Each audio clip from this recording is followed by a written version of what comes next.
something I've learned is that free throws are all mental.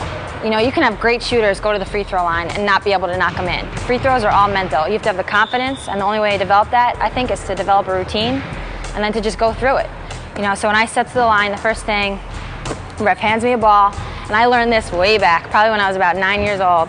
There's a little nail in most courts. I would say 90% of courts, there's a little nail. And if you can see it, it's a little indentation. And when the people who made basketball courts made these courts, they put this nail there, and it lines up directly with the hoop. So that's what I try to do. I try to line up, I'm a righty, so I try to line up my right leg directly with that nail, which lines me up completely with that hoop. I used to line up with my right leg straight and my left leg a little bit far behind, just so I can get some balance. And then I would shoot it. And then I got to college. You know, and I think coming into college, I was probably around an 80%, 85% free throw shooter. And then my coach taught me to slant off a little bit. And what I find this does, free throw shooting is your thing. You know, it's an individual's choice. And for me, this works great. And what I do is I turn my hip, my leg, and what that does is line up my shoulder with the rim. So now I've got the nail going for me, and I've got my shoulder lined up. So all I have to do is throw the ball straight, and it's gonna go in.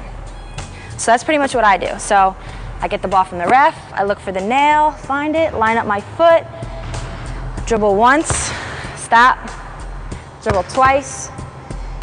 Now these balls are interesting because it gives you help. You can line up your fingers directly.